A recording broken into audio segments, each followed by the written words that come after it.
Surf Splendor. It made me laugh to read in your introduction when you admitted that you surf, but you don't surf very well, is I Yes. think what you put. Um, and I had a thought when I read that. I'm like, I actually don't think I've heard anybody ever say that they surf well. Well, good. Then I'm in the right category. I will tell you something. I paddleboard, and I've been paddleboarding before everyone was doing it. Actually, I was good friends with Laird Hamilton and his wife Gabby, and we were at their house, and I saw these like down at the beach. It's like, what are these gigantic boards? I'd never seen them before. And Gabby just sort of laughed and rolled her eyes like, yeah, it's his new thing. We paddle him around. It's what he does when there's no surf. And I was kind of like, oh, I think I could do that. So How I got this great house in Belport, New York, which is where I know Killian from, on the Great South Bay. And it was right on the water, and everyone had kayaks. And I was like, I want that thing I saw Laird had. And so they sent me one, and this was like, I don't know, 2008, 2007. I mean, it's really like early days, and I'd be paddling around, and everyone would say to me, what is that weird thing you're on? What is that? Fast forward to there's a paddleboard school in front of my house. So it's like, that's the weird thing that I was on. But Jerry, I whatever tell you this because I had interviewed Jerry Lopez. I have this other site. I don't know if you've checked it out, Style of Sports, styleofsport.com, which is really where a lot of my interest in surf is. Well, it came before that, but I've done a lot of surf on the site. And I'd interviewed Jerry. His book had just come out. I can't remember which one it was. It's over there somewhere. And I said, well, I'm not really a wave surfer. I'm a paddleboarder. He's like, you're a surfer. You're a surfer. So I was like, all right, Jerry Lopez told me I was a surfer. So I am a surfer. I'm sticking with it. That's validation enough. So have you ever heard Laird or Jerry claim to be a good surfer? No, thankfully. No. That's kind of my point There is we go. Yeah. I mean, I remember watching a surf video when I was a kid, and Kelly Slater, they were interviewing him, and he had said like he had never ridden a wave perfectly. Every wave that he ever kicked out of, he felt like, oh gosh, I kind of blew that, or there was something I could have done better. And then when I saw you say that, I'm like, I think that makes it kind of distinct from any other sport because I see basketball players claiming they're the best in the world. You know what I mean? But surfers, there's no perfect game, I guess is what it is. And you're always trying to improve. So I think that's kind of a draw to it for me anyways. Yeah, and I think it also alludes to why I did this book, which is the bigger sort of surfing that has this allure, that whether or not you surf, you're kind of drawn to it. And that's sort of how the book starts out, and the introduction starts that. It's mesmerizing watching the best in the world do what they do, or even, beginner, anyone do it. It's not something everyone can do. There's something about that connection with the ocean and yourself, and being able to somehow ride a wave and stand on a board and on top of it. And I think it's very captivating for people, whether or not they do the sport. So I was sort of trying to say that, like, I surf, I don't surf well, but I'm drawn to this sport for so many other Right. reasons. That detail always interests me as somebody who's like in under the microscope of surfing all the time. That's all my life is. I'm always curious to see which things breach out into the mainstream culture. We had there was a obviously the Olympics now, there's kind of that, but 100 Foot Wave was that documentary series with Garrett McNamara on HBO, and that seemed to really get traction with the larger audience. Absolutely. And what I honestly think the difference was the directors and the filmmaking team weren't surfers. It was kind of an outside lens coming in and examining this interesting subculture. Like I have no interest in being a mafia boss, but I want to watch The Sopranos. I want to see this glimpse into Yeah. this subculture kind of a thing. And so anytime there is I don't know, surf filmmaker trying to do something in Hollywood, it doesn't necessarily translate, but the opposite seems to help translate the sport to the broader culture. So kind of an Absolutely. interesting Yeah. detail. Well, and I think that's such a perfect example of how that did transcend. And I always use my sister as sort of an example of if something attracts her, because I love sports, I always have, and but if something attracts her attention, Got then it. I know it has resonated in a whole new way. And she was obsessed with the show. And so, have you seen it? Did you see this episode? What about this? So that's exactly sort of the goal with surfer stories, that it's going to resonate whether or not you surf, and telling what are really just great human stories, great powerful human dramas that everyone kind of can relate to. Um, I do want to hear about how you ended up, um, the concept for the book and the origin story of that, but let's go back even further. What is Style of Sport and what's the origin story for Style of Sport?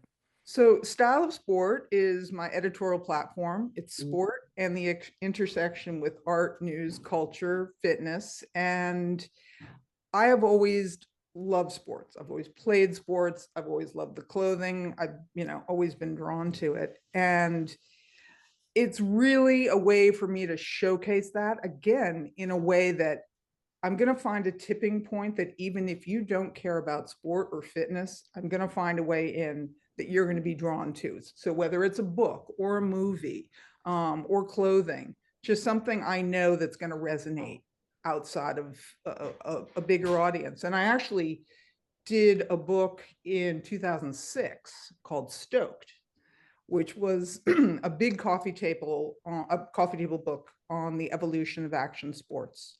And it was a photography book, not my photography, but a collection of images. And the goal, again, with that book was to make people who did not care about extreme sports or sports at all something they'd want to have on their coffee table. And Right. that's always been something I like to do. And surfing is such a visual sport. So as a visual editor, and Style Sport is very visual. That's the kind of sport that I can really show amazing pictures and style. And again, it attracts people, and Yeah. it also makes the site look really cool because it's not just traditional sports. So Well, I know you came from Conde Nast background. What was your schooling and professional ambition at that point in your life prior to your actual first job? yeah, I grew up in New York City and excuse me, and went to Stanford primarily because I was like, all right, I've lived in New York City my whole life. I want to go out west. And I was a good student, so I was able to get in. I said, what's the best school in California? Great, I'll go there.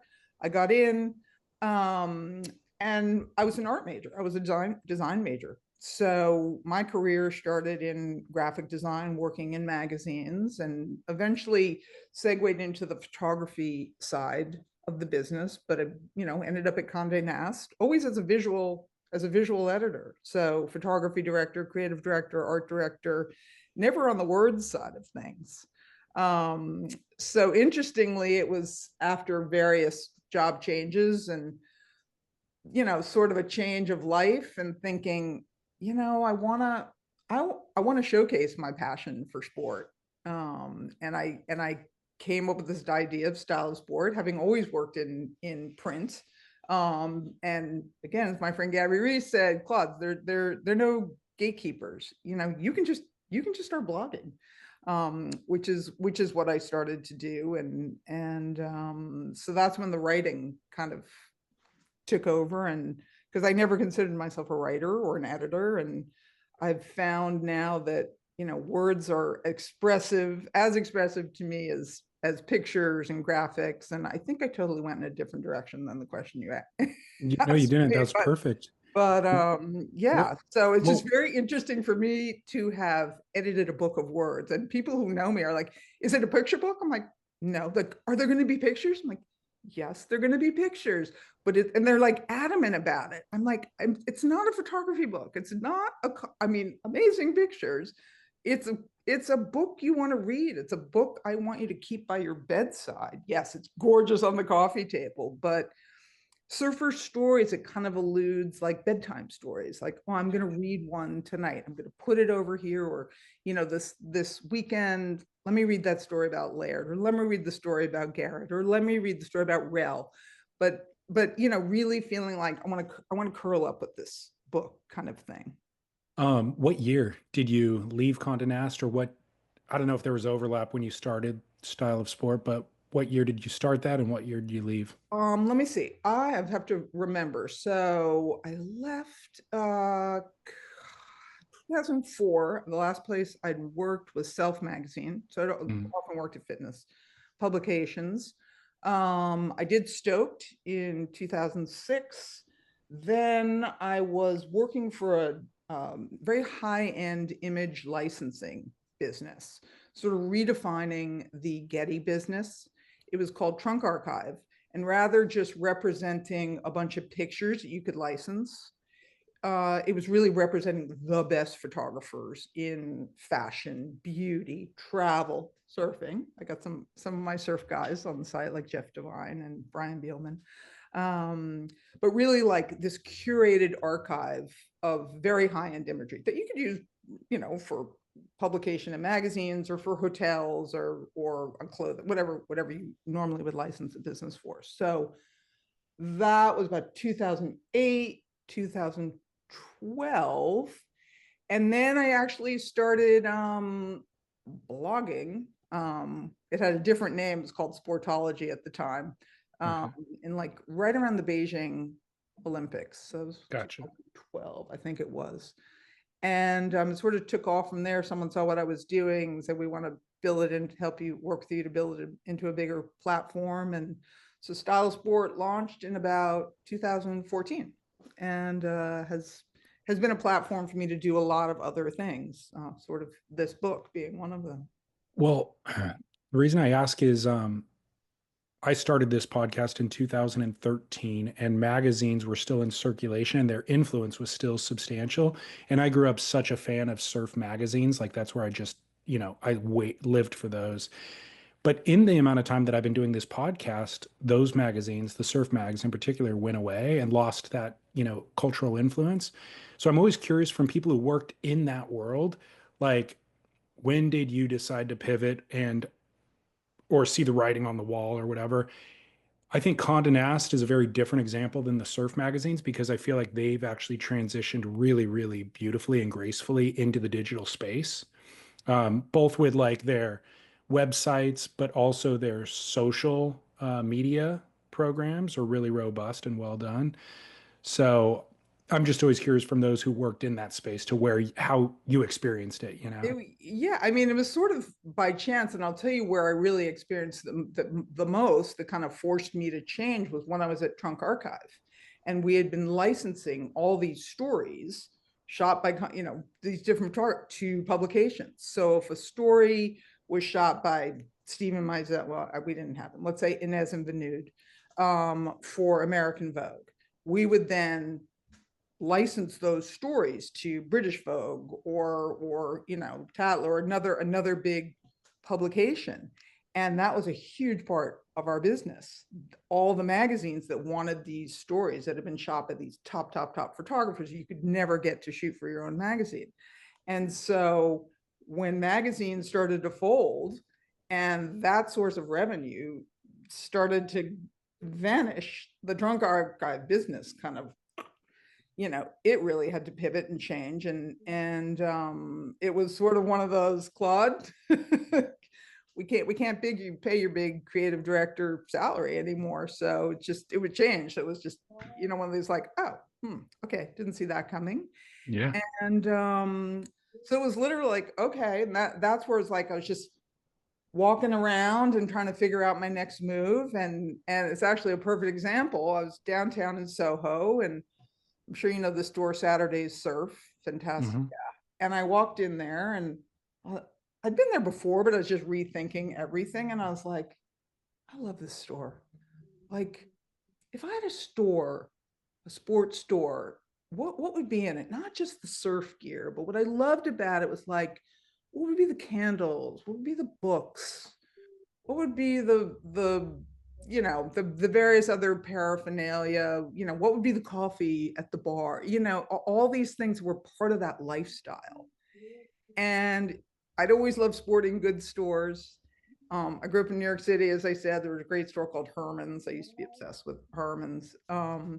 But it just really became this like, well, I've had a sporting goods store, but people always asking me advice about stuff because they know I love to ski, or so what ski should I get? What this should I get? Whatever, blah blah. What workout should I do? And it was like really integrating too. And there's various people that said just do it. So I didn't raise money to launch a magazine, which, believe me, I did plenty. Not, I didn't have to raise the money myself, but every magazine I worked at, other than Self Magazine, even at Conde Nast, was always a startup. So two startups, Allure startup at Conde Nast, and then Women's Sports and Fitness startup at Conde Nast, which is actually where I got to very immersed in the surf culture and community, and I can talk more about that. But yeah, so it sort of was like one of these things I didn't really kind of have a choice. It just kind of happened. It wasn't a conscious decision saying, oh, I have to pivot now. It's like, okay, you don't have a job now.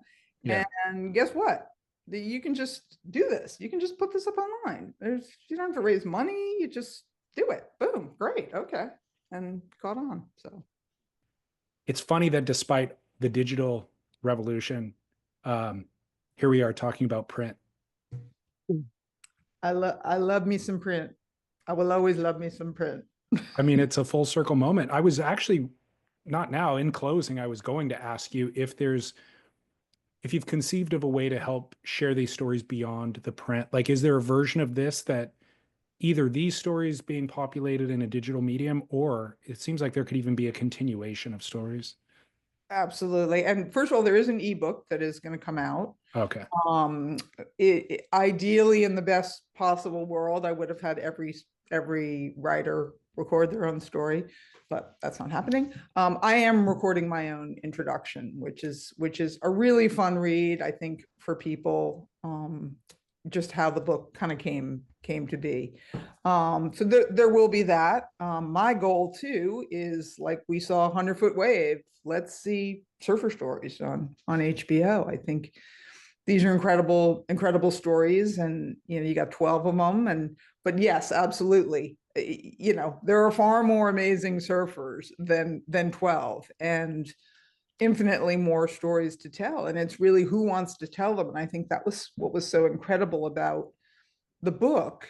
Was I had this whole list, but it's like, I'm going to pick. When I started going to the writers, everyone had a particular story they wanted to tell. Some surfers I embarrassed to say I'd never heard of. I'd never heard of Michael February that Salema wanted to write about. I'd never heard of Derek Hind that Jamie Brisick wanted to write about. And incredible, Michael February, that's a story of apartheid, and Salema really tells it through the eyes of being of South African descent, his father being exiled, his father, famous jazz musician, being exiled, growing up as a Black kid and not having any Black surf icons. He had pictures of every white surfer up on his wall. And then here's this kid, here's this Michael February, a Black South African surfer that is actually on the pro tour, which would have been impossible during apartheid. Like, they're just things you're like, oh my God, this is such a bigger story. And then you see him surf and you hear about his surfing and you see the picture and you're like, God, what a beautiful, beautiful surfer. Just not like any surfer you've ever seen before. And then crazy Derek Hind, Jamie's story about him, losing his eye in a competition, getting dinged, and just one kind of crazy story after another, but then evolving into, the story of finless surfing. Like, he surfed on a board that doesn't have fins, and just, so yeah, I mean, there's infinite stories to tell, and these are just 12 of them. And they're stories. They're not biographies. It's not like, here's everything you need about Laird. Here's everything you need to know about this. It's like, here's a special story. And some of them are really personal. Karen Rinaldi's story of Rell Sunn, which is as much a story about breast cancer surviving survival as surfing. You know, Karen went through breast cancer, and what I didn't know this when she asked if she could write about Rell, who happened to be someone I just adored and had the honor of meeting in 1998. When she did have breast cancer, but you would never have known everything you've heard about Rell. I encountered in the first hug. Hello, I was like, I'm wow, what a human being. So Karen's story of going through breast cancer and Rell being this beacon of hope for her, like, I will surf again. And so she tells the story of Rell's greatness, but with the other angle of being great in terms of promoting women's health and breast cancer awareness. So really, really powerful things. And just to add one more point, and she is in my intro, a surfer I got to know at Conde Nast at Women's Sports and Fitness was Lisa Anderson. And no one wrote about Lisa. But as I write it's the end of my intro, and I say, had I been asked to write a story about Lisa Anderson, write a story for this book, I would have written about Lisa Anderson. And I say why. And it's, I had the opportunity to meet her at the Roxy Quicksilver Pro, and I'd been invited to stay at the Roxy house. And Lisa kind of said, we just carry my board down to the beach for this contest. And I was like, oh my God, I'm walking next to Lisa Anderson carrying her board. And, as my last line is like, for a second, as everyone sort of turned to look at her and then look at who's this person next to her, like I had a feeling of like, oh, this is what it's like to be one of these. So she just was someone I adored. First woman on the cover of Surfer magazine, just total badass. And so yes, she's got to be in the next book, and there are infinitely more. And you could do it in another medium. Absolutely. I want to do a deeper dive on Rell, if you don't mind. Yeah. So believe it or not, a friend of mine was married to Rell, Dave Parmenter. Oh, yes, of course. But he doesn't really talk about her, he's kind of like a reclusive guy anyways. And Yeah. I met him long after that. And he, incidentally, he dated Lisa Anderson too, now that I think about it, at the height of her career. But the Rell story, so when I came into surfing, she was already a mythic figure. Yeah. And so much of that, there's two kind What of year was that? late 90s. Okay, yeah, because that's when I met her in 1998 at her Menahune contest. Okay, that's what I was going to ask is what was your awareness and how'd you meet her? Because when I entered the space, she was already mythic. And then the others in Aloha is kind of what everybody uses to describe her. Yes. And then the other story there is, of course, the cancer story, which she was diagnosed, she was given a year to live. She lived, I think, 15 years beyond that. Yeah. And partially because she was such an early pioneer or just advocate for health, women's health kind of a thing. So that probably helped with her longevity. But those are just two details. And I feel like there really hasn't been a full excavation of how she got to that level of status or acclaim or whatever. Yeah. Well, as I say, these are not full biographies, but I can give you a little of my background, how I got to meet her. So I've alluded to Conde Nast and women's sports fitness. So in 1995, Conde Nast launched a women's sports magazine. It was called Sports for Women. It later evolved into Women's Sports and Fitness, but it was called Sports for Women. Okay. And my job there was the visual projects director. And where I was finding these visual stories was in serving all these action sports, which I really knew nothing about. And all the magazines you talked to, all the vertical publications, the bodyboarding magazine, surfing magazine, skateboarding magazine. I had subscriptions to every single one of them. And Roxy had just launched at the time. And we got connected with them. And the guy who was running it, this guy, Randy Hild, I'm sure everybody knows Randy Hild. And Randy Hild, I credit him. Randy, I'm crediting you, yes, again. He took me under his wing and exposed me to every aspect of surf culture. That's how I ended up at that Roxy house, whatever year that was, the Quicksilver Pro. And he would take me around. He's like, I'm going to take you to Waikiki. We're going to go look at the Hawaiian shirts, like these stores, which I thought, oh, Hawaiian shirts, what are those? Like, I had no idea. Like, no, these are really like special, not the tourist thing you think of. And he took me to the Eddie went that year, so I went to the opening of that. And he took me to the Menehune surf contest on Makaha. He told me Makaha's not like Oahu, it's not like Waikiki. This is a very gnarly part of the island. And he told me about Rell, and there she was. And as I say, he introduced me to her, and I just right away, she gave me this hug. And he must have told me, I must have known she had breast cancer, and would never have known. You would never have known. And my mother had a friend who was very similar, a woman who had lived with breast cancer for a long time, but just their energy and their spirit was just like, this ain't going to get me. This disease is not going to bring me down. And I was just captivated. I was absolutely captivated. And I can sort of flip you over here. Oh, yeah. So this is, I don't know if you can see that over there, and we'll have to link to Stoked, but that picture there. So this is a press sheet from the book Stoked I told you about, and that's Rell. And I just was captivated by her. The breast cancer awareness story I knew about, but it wasn't until Karen really told it. Like I wanted Rell in the book just because she was such a powerful, iconic figure. But Karen really dove into that story, and there are just some funny things in it. It's typical Rell of her putting a fake boob in her swimsuit, and she goes surfing, and she's looking around, and Rell, what are you looking for? She's like, I'm looking for my boob. Like, they're just these funny anecdotes. So but she was as much of a hero and legend in surfing as a pioneer in women's health. And as I learned in the story, as I read it, you didn't talk about breast cancer awareness in Hawaii in the 80s and 90s. It was not a topic of discussion. And she kind of went, excuse my language, fuck that.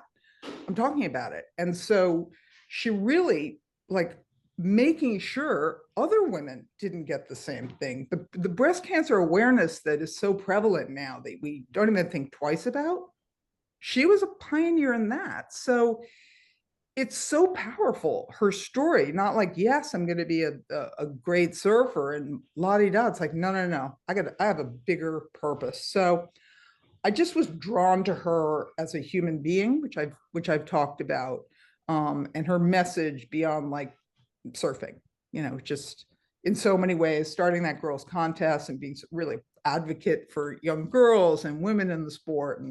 But the breast cancer awareness was really such a platform for her, which did not exist before, and has been, helped many people.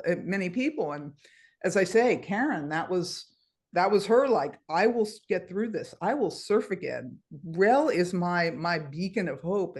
And she says that while still telling like the story of Rell, but through this bigger, sort of much more important story, and which was as much Rell's platform as anything else. Yeah, beautiful. Well, let's talk more about the writers.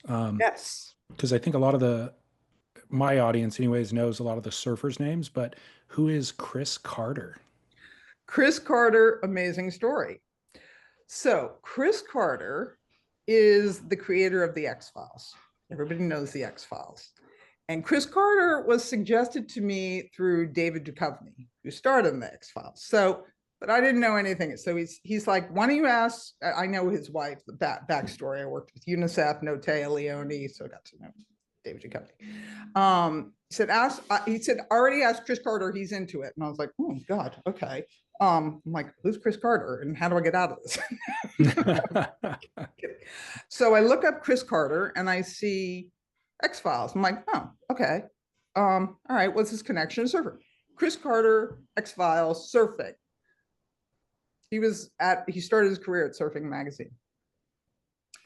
And so he got his start as an editor at Surfing Magazine. And Jim Kempton, who's also a writer, contributor in the book, told me a very funny story, because I think Jim was at Surfer Magazine when Chris was at Surfing. Yeah. And Chris said, I want to go to Hollywood. I want to try and be a Hollywood writer. And Jim's like, I don't know, man. I don't think that's such a good idea. Like, as I write in my intro, because these stories are in the introduction, like, good thing Chris didn't listen. So Chris, and this is again these beautiful stories that just give me chills when I sort of talk about them and share them, is Chris had profiled Sean Thompson when he was at Surfing Magazine. So 40 plus years later, he said, I want to profile him again. And that's what his story in Surfer Stories is. Wow. It's his second profile 40 plus years later. Here he is, this big Hollywood guy who left it, but he's writing about this surfer who he describes in the early, like, he was this god, he was this legend, he was kind of, intimidated by him. And just to see the shift, and so much that's gone on in Sean's life as well, and the experiences he's gone through and the platforms he's taken on with the loss of his son, and being such an advocate for positivity and moving on, and his whole I will mission. So there's just 40 years later, it's such a bigger story. But yeah, Chris Carter Is FanDuel.com/surf. When the games tip off, the NBA action is just beginning on FanDuel, America's #1 sportsbook. Because FanDuel is your home for NBA live betting and the official sports betting partner of the NBA. So even if you miss the first few minutes of the game, or you want to bet on a fourth quarter comeback, you can make your picks from the first whistle until the final buzzer. Plus, you can even combine your bets into a same game parlay for a shot at a bigger payout. However you want to play, now is the perfect time to join. New FanDuel customers get started with $150 in bonus bets if your first $5 bet wins. Just visit FanDuel.com/surf to join today. That's FanDuel.com/surf for your shot at $150 in bonus bets. Make every moment more with FanDuel, the official sports betting partner of the NBA. Must be 21 and older and present in select states, or 18 and older and present in DC. First online real money wager only. $5 first deposit required. Bonus issued as non-withdrawable bonus bets, which expire 7 days after receipt. Restrictions apply. See terms at sportsbook.fanduel.com. Gambling problem? Call 1-800-GAMBLER or visit fanduel.com/RG. Call 1-888-789-7777 in Connecticut, or visit mdgamblinghelp.org in Maryland. Hope is here. Visit gamblinghelplinema.org or call 800-327-5050 for 24/7 support in Massachusetts, or call 1-877-8-HOPE-NY or text HOPE-NY in New York. What about who is Brett Crozier? Another great story. So Brett Crozier, and I can sort of tell you how I ended up getting him for the book. So I was kind of like at like, I needed writers. I was kind of, I hadn't come up with 12, and I just kind of went, all right, I'm just going to go on Amazon and go surf books and see what comes up. I'd had a good list, but it's like, I was kind of like, all right, I need a couple more. This guy, Brett Crozier, this book, Surf, can't remember, Surf When You Can, Lessons in Leadership. I can't remember the exact title of the book. And I'm like, Brett Crozier, that name's familiar. And I look it up and said, Brett Crozier many people remember the story in the early days of COVID. Brett Crozier was a captain on the USS Theodore Roosevelt, I think. You'll have to correct me if that's not the case. And he sounded the alarm that all his crew was getting, COVID was raging through the ship. And he sounded an alarm, which was not Navy protocol, and the Navy fired him. And so he became big, this early days of COVID. So he became quite famous for that. But little did we know, he had a surfboard on the USS Theodore Roosevelt, and he would surf any chance he got. So so I was like, oh my God, this is incredible. Everyone knows this guy. Let's see if he'll write for the book. And he didn't have a publicist, and I was trying to find him, and I Googled him, and I saw, oh, there's a book signing in, I don't know, Santa Clara or something. And I said, all right, I'll just call the bookstore. Maybe they can connect me and say, hi. So sure enough, 2 days later, I get an email from him and he's like, hi, I heard you're interested in having me write. And can I write about Bethany Hamilton? And the reason he wanted to write Bethany Hamilton about Bethany Hamilton, he's like, she is more brave, has more courage than any Navy combat veteran I have ever served with. And I want to tell the story of that bravery. And it's a beautiful story. So yeah, that was just sort of by chance, but he was well known, but a surfer, a lot of surfers that we don't know about.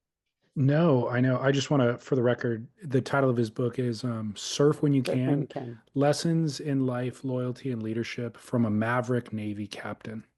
Yeah, thank you for And you're right, it was USS Theodore Roosevelt. okay, good. But yeah, so that I mentioned those two names.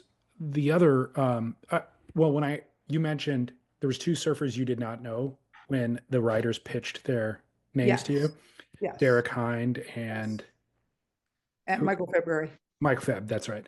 Yeah. There was three of the writers that I didn't know, and those are two of the names. And then Holly Peterson was the other one, who's probably maybe more famous than a lot of the surf writers I know about, just outside of my world of. Outside of the surf world. Yeah, great best-selling Yeah, wrote about the Hampton happened again, Holly, or you can tell everybody what her books have been like, the Manny and It Happened in the Hamptons, fun kind of beach reads. And I know fellow New Yorker lives just over there, so but those me not knowing those names made me much more interested to read those stories, actually, kind of from the reason that I mentioned earlier, which is just I want to hear a story told from a different perspective. And maybe they yes. are a surfer, but it's somebody who's worked outside of surfing and has a different life that is then peering in.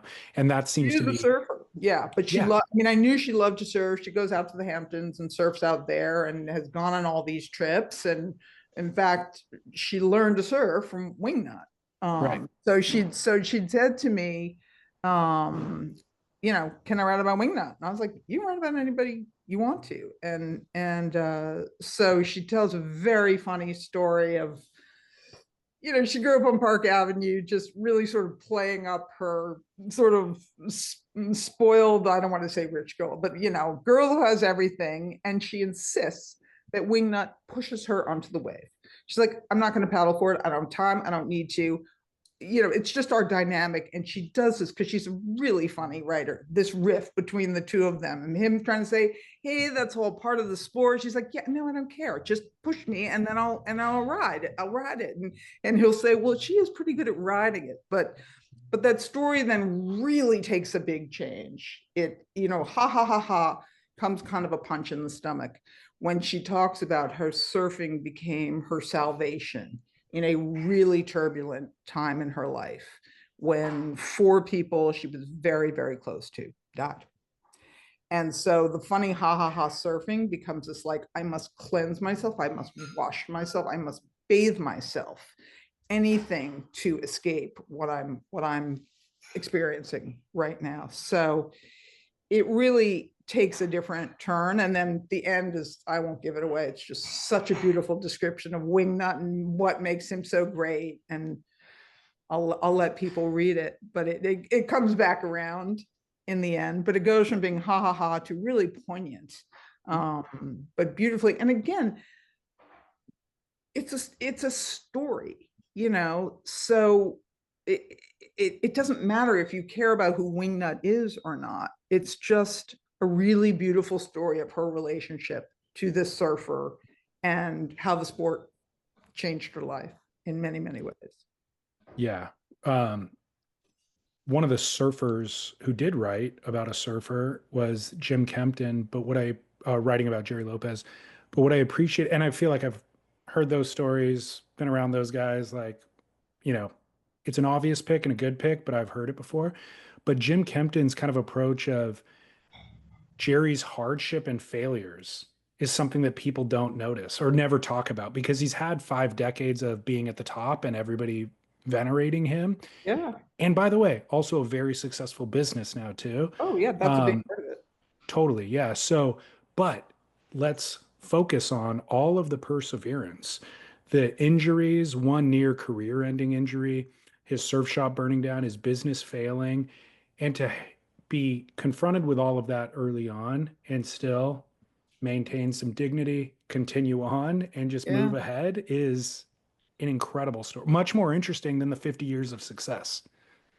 Well, exactly. And that's really what we tried to do is like, we don't need to tell a biography. Let's, every story is told completely differently by 12 completely different voices. So, but what he does really, so, you know, as these stories came in, I was like, oh my God, this is amazing. It's the 9 lives of Jerry Lopez, and he goes through each 9. And I won't say 9 is the one to be told, but it tells these stories from Jerry's a smart cat. He went through stuff, but he's a surfer who pops back up. You know, he knows how to get, and he writes about this in his Jerry. So there are 2 surfers on surfers. So Jerry Lopez writes about Garrett McNamara, and Sean Thompson writes about Kelly Slater. So yeah, and Jerry's piece, and this theme did resonate in a few spots throughout the book of, you get held under, you know, you gotta chill, man. I think 3 or 4 stories reference this, like, you're getting smacked the way you can't panic. You gotta just chill, and you'll pop up. But if you panic, you're screwed. So yeah, that's really Jerry's story, is that, like, just go with it, you know. And, but so many people, because that demeanor is kind of that's what he's known for. I feel like so many people don't attempt to crack beneath that surface, or they just appreciate that demeanor and they appreciate the yogi status and Mr. Pipeline, Mr. Cool, and so that's enough. That's all we need to know. But below that, he actually is, like you said, incredibly thoughtful, intelligent, articulate, all of it, you know, and he's Yeah. willing to share all of that. Just nobody wants to crack past that initial veneer often. He's not a chatty guy. Like, even editing him, I'd say it was like, okay, or no. Yeah.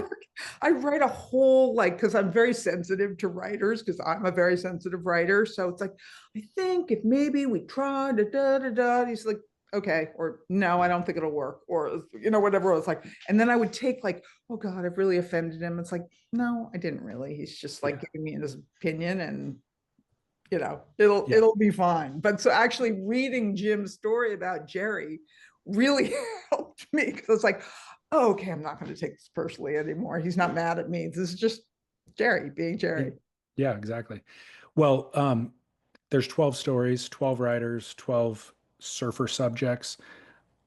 Um, was it as easy as that? Was it like, hey, 12 writers, pitch me 12 stories. Hey, these are great, move forward. Or was there any that you had to edit out?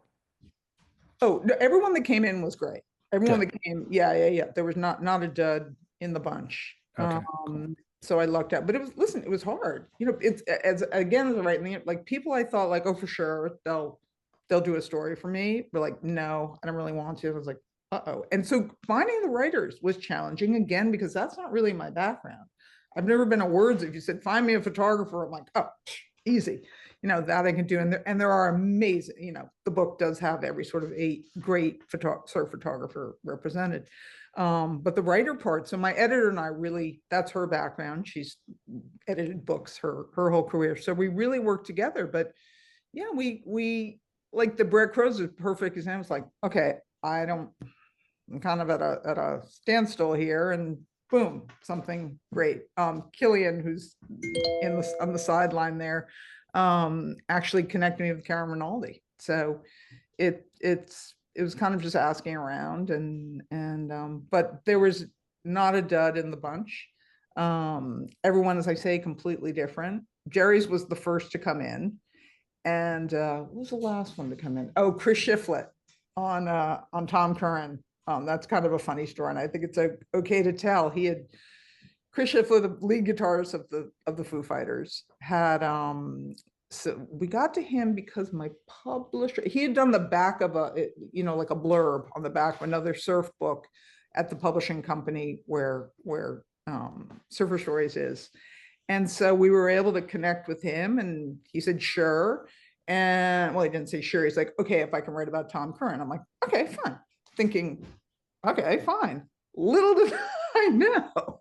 Oh, Tom Curran, the most, elusive surfer. There's a reason it's called Searching for Tom Curran. And it was just like, oh, okay. I had no idea this was going to be hard. So thankfully, I can't remember, this Jamie Brissick and Salema. I think they both might have put in emails on my behalf. And somehow, he said yes. And so what he did, he just got this podcast. So we set up, so I then became like, not only did I get him Tom Curran, so Tom Curran was it was all through his agent. He said, all right, well, maybe they could go surfing together. And I was like, oh my God, Chris Shiflett's gonna be like, what, I'm going surfing with Tom Curran. So not only did I get him Tom Curran to write about, but I got Tom Curran to take him surfing. So incredible.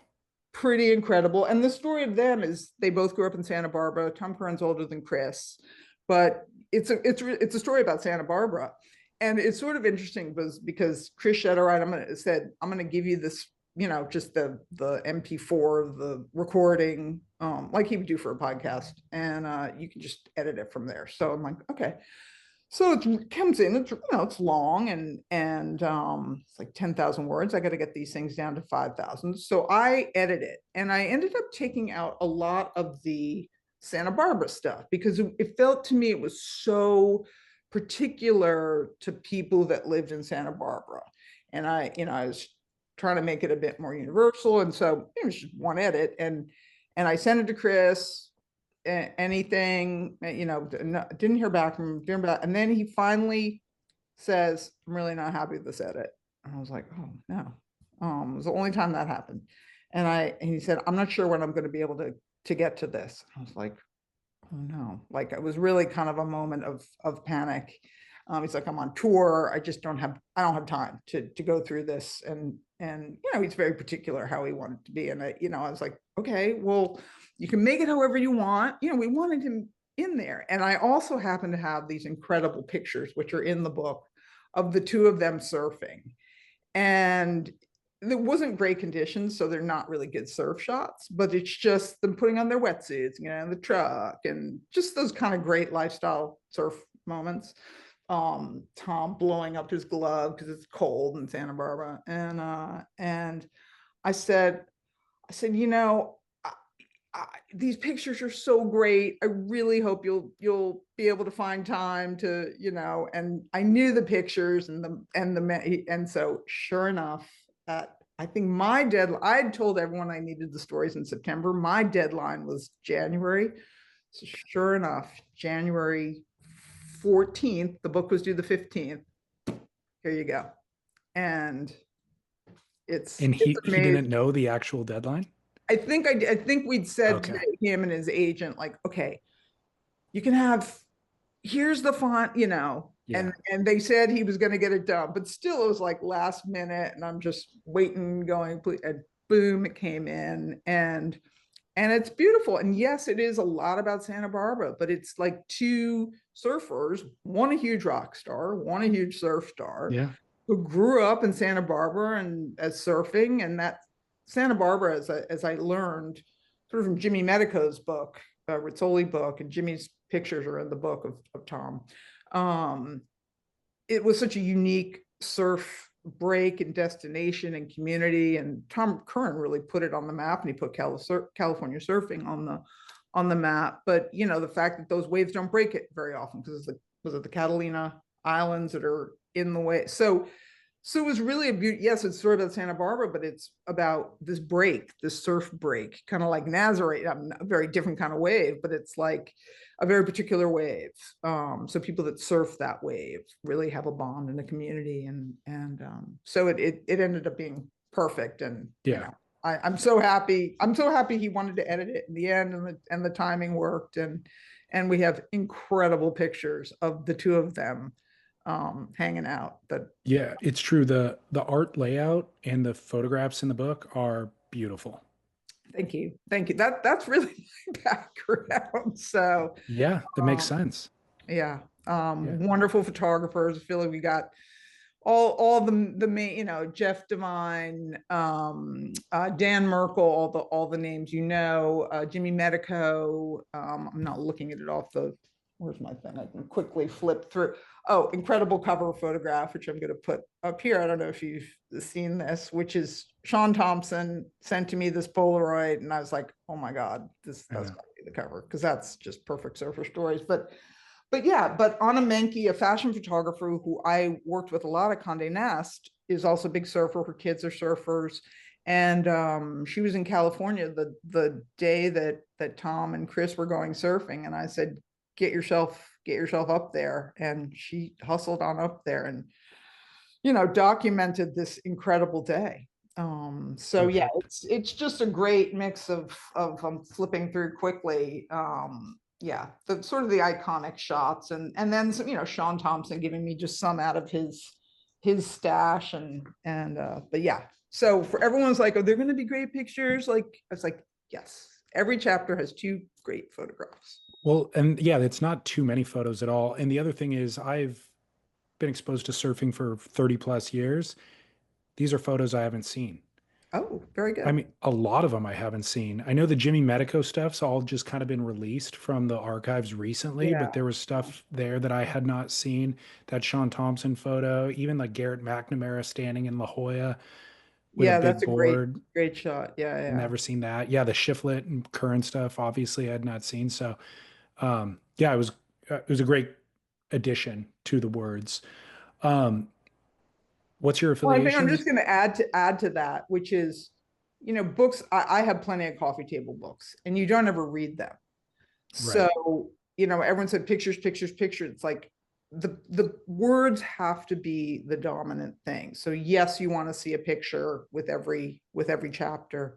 But seeing whether you still really encourage the book to be read. And I was actually very happy because I sent Holly a copy, yeah, Holly Peterson a copy yesterday. She goes, I love it. I love, like, the type is big. It's really easy to read. And well, I mean, you can flip them up, but they're fun little elements that it makes you want to read it. It's a nice size. It's a little oversized. I think it's 7 by 10, but still something very easy to curl up with and read, Yeah. because Yeah. I really want people to read these stories. That was the goal. What's the your affiliation with Surfrider Foundation as a part of the book? Well, this is a beautiful story. So, Regalo Press, a new imprint under Post Hill Press, run by my high school friend, Gretchen Young.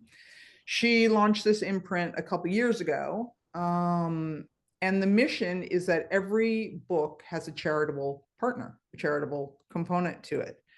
So automatically, when I saw, I was like, oh, Surfrider, that's a no-brainer. So not only it's like, yes, we're making a donation, but they're really a strategic partner, and we're going to be doing events with them, because obviously none of these people are surfing. This book is not happening. These stories are not being told without the ocean. And the ocean right now is more threatened than ever before with these new initiatives, of the new administration and the withdrawal from the Paris Climate Accord. And Surfriders posted, like, we need, action to keeping our oceans clean and preserved, more than ever. And so yeah, so reached out to them, and they were very excited to be not just to receive a donation, but how can we work together. And Chad Nelson, who's the CEO, I don't know how that even came, but it was just like, yeah, write the afterword, fantastic. So they're really a strong partner of ours, and you'll be seeing more events. We actually have a call with them tomorrow about various events. We're going to beach cleanups and various other things. So hopefully we'll get a nice group out there. You'll mention that when we know we'll be doing beach cleanups and stuff like that. Cool. Um, they sponsor my podcast actually, so we're partnered with them on a Okay. weekly basis. Actually, Sean Thompson, I believe, is one of their first ambassadors. Salema is That's also right. an ambassador, I believe now. So yeah, there's just a great connection. But yeah, I've just been impressed with the organization. They do this fantastic gala out in the Hamptons every summer, which gets quite a celebrity crowd out in Montauk at the Surf Lodge. And it was just so nice to meet him and see an organization like that, attract a crowd and yeah, but which such an important mission more than ever. But yeah, Well, Chad's a wonderful, super nice guy, and I met him there for the first time. I hadn't met him. back to the beginning of our conversation about what other mediums could this kind of live in. I feel like every pitch meeting mentions chef's table, but chef's table version, kind of style of documentary with these figures that you've highlighted would be an incredible version of Yeah, this I'd love it. visually. I'd love it. I'd love it. I feel that's the next phase. Get the book out there. I'm gonna bother Chris Carter, my Hollywood guy, There and you say, go. hey, you want first dibs? There So you go. yeah, yeah. Also, coming back to the beginning of your career, I just wanted to ask you a little bit about wellness. How much has wellness and fitness influenced your career choices?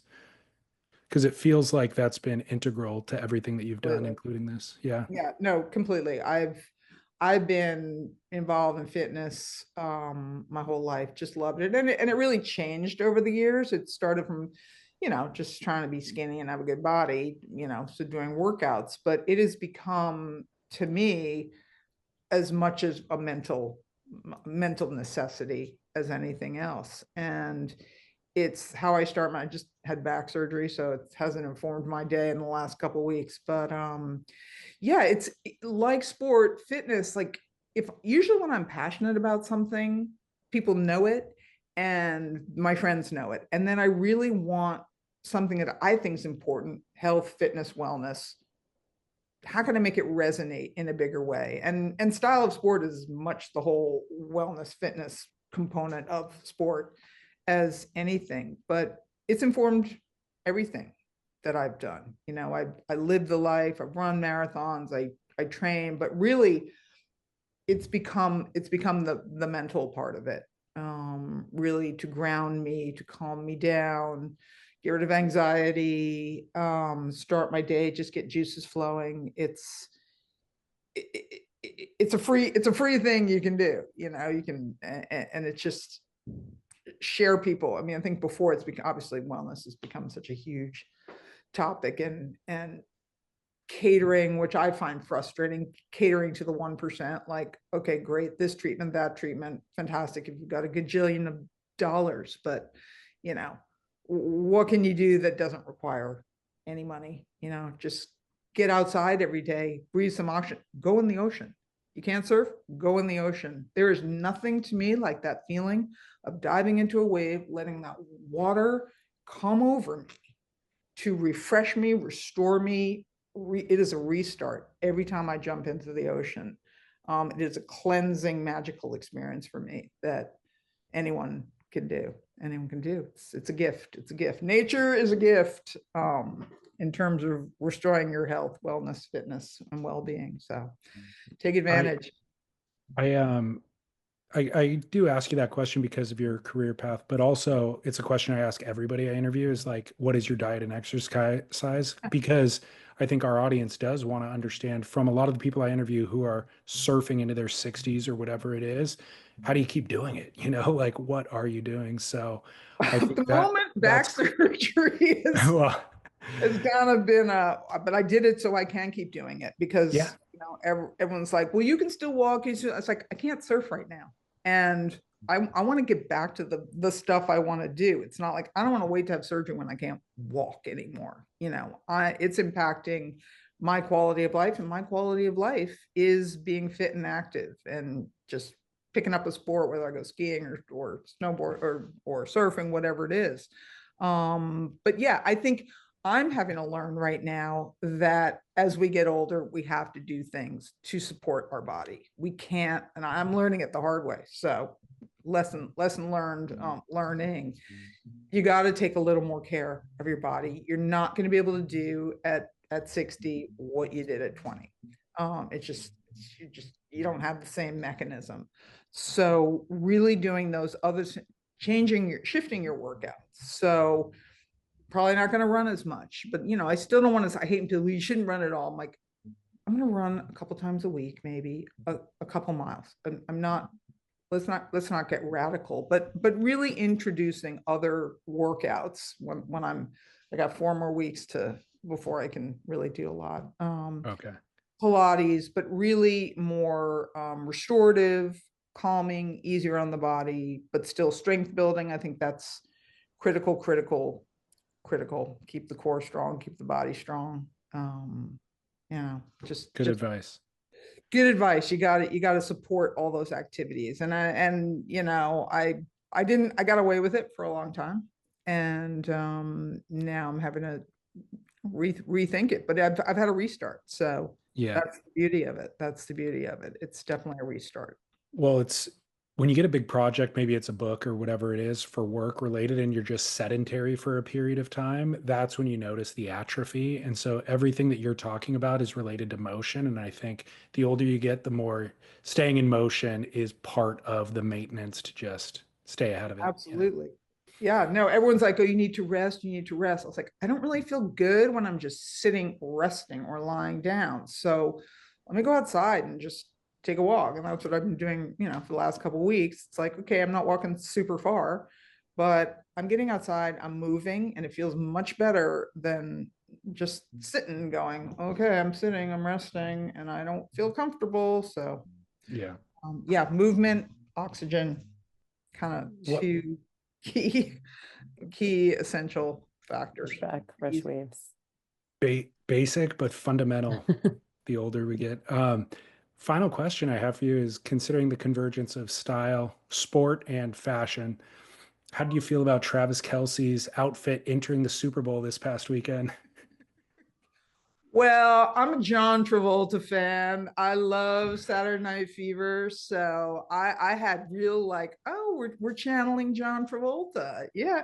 Look, Wow. I love these athletes. Go for it. Have fun. Have fun. I think the bigger story was their performance, and kind of the hard thing is, like, you've walked in like that with such swagger, and then you get your ass whooped. It's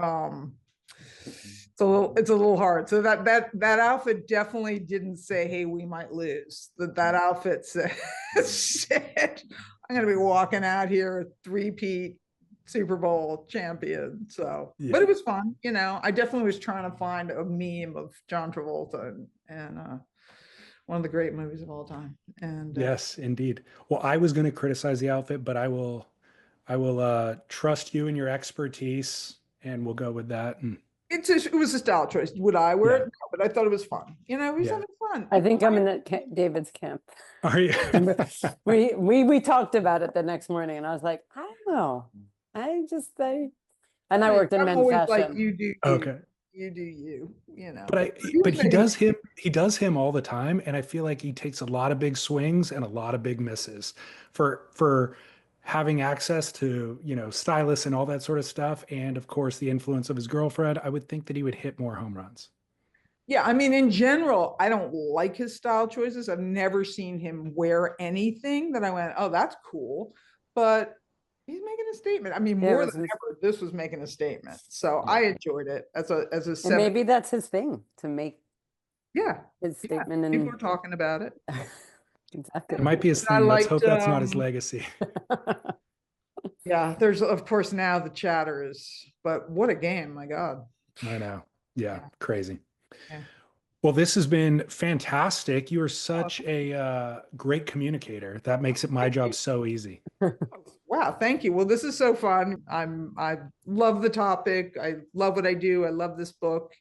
I love all the chances I've had to share my passion for sport, fitness, wellness. So anytime I can talk about it and share it, and you've been a wonderful host and interviewer. So thank you. Honestly, thank you for this opportunity. Really appreciative. No, glad to be able to do it. And you really executed beautifully what the concept was for the book. So well done. Thank you. All right. Well, we'll get you a copy really soon. You get okay. Your address. All right. Well, thanks again. We'll chat soon. All right. Thank you again. Okay. You're welcome. Bye. Bye. Serve Splendor.